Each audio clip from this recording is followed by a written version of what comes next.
पेटू प्रसाद, खाने का महास्मराट। अध्याय 1। पेटू प्रसाद का जन्म या पेट का। यह कहानी है उत्तर भारत के एक छोटे से लेकिन बेहद रंगीन गांव भोलापुर की। भोलापुर वैसे तो आम गांव था, लेकिन एक बात ने उसे खास बना दिया था। यहाँ रहने वाला एक ऐसा आदमी जिसकी भूख पूरे गांव से बड़ी थी। उसका नाम था पेटू प्रसाद। कहते हैं जब पेटू प्रसाद पैदा हुआ तो सबसे पहले रोया नहीं, डकार ली। दाई ने घबरा कर कहा, अरे राम, बच्चा तो अभी से भूखा लग रहा है। पेटू बचपन से ही अलग था। जहाँ दूसरे बच्चे एक रोटी में खुश हो जाते, पेटू तीसरी रोटी के बाद पूछता, अम्मा, अब असली खाना कब मिलेगा? अध्याय 2। स्कूल, स्लेट और समोसे। पेटू जब स्कूल जाने लगा तो मास्टर जी ने सबसे पहले उसकी हाजिरी नहीं, उसका टिफिन चेक किया।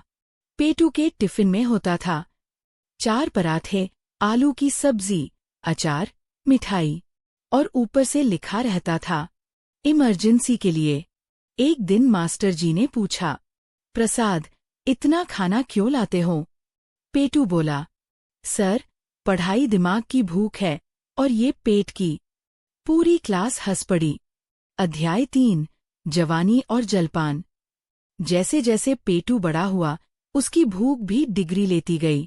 सुबह की शुरुआत नाश्ते से, नाश्ते के बाद हल्का सा खाना, हल्के खाने के बाद बस पेट सेट करने के लिए। उसकी माँ रोज कहती, बेटा, इतना खाएगा तो शादी में दिक्कत होगी। पेटू बोला, अम्मा, मुझे लड़की नहीं, लंगर चाहिए। अध्याय 4। शादी का सवाल। आखिर पेटू की शादी तय हुई। लड़की के घर वाले जब उसे देखने आए तो सबसे पहले पेटू ने उनका स्वागत किया। चाय, समोसे, कचौड़ी, मिठाई। लड़की के पिता ने धीरे से पूछा, बेटा, करते क्या हो? पेटू बोला, अभी तो खाने का अभ्यास कर रहा हूँ, आगे शादी में काम आएगा।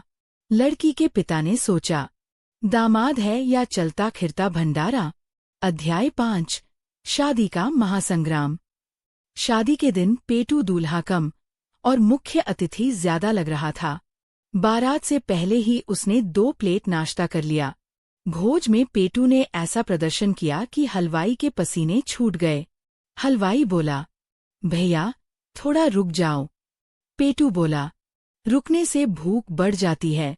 गांव वालों ने उस दिन एक नई कहावत बना ली, जहां पेटू प्रसाद, वहां खाना नाप तौल से बाहर। अध्याय 6। पत्नी की परेशानी। शादी के बाद पेटू की पत्नी भाग्यवती ने जल्दी ही समझ लिया कि उसका असली सौतन कौन है। रसोई। भाग्यवती बोली, इतना खाते क्यों हो? पेटू बोला, प्यार की तरह खाना भी ज्यादा हो तो अच्छा लगता है। भाग्यवती ने आह भरी। अध्याय 7। डॉक्टर और डाइट। एक दिन पेटू का पेट दुखा। पूरे गांव में हड़कंप मच गया। डॉक्टर ने कहा, खाना कम करो। पेटू चौंक गया। डॉक्टर साहब, ये तो मौत से भी बड़ा सुझाव है। डाइट चार्ट मिला।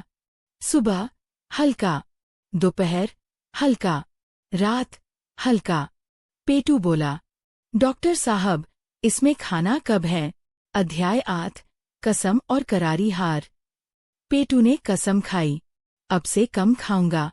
पहले दिन ठीक रहा, दूसरे दिन समोसे दिख गए, तीसरे दिन कसम टूट गई। पेटू बोला, कसम से बड़ा समोसा होता है। अध्याय 9। भूख का सम्मान। एक दिन गांव में गरीबों के लिए भंडारा था। पेटू ने वहां खाना बांटा। उसी दिन उसे समझ आया, खाना सिर्फ खाने के लिए नहीं, बांटने के लिए भी होता है।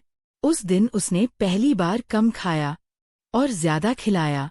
अध्याय 10। कहानी की सीख। आज पेटू प्रसाद पहले जैसा नहीं है। वह अब भी खाता है, लेकिन समझदारी से।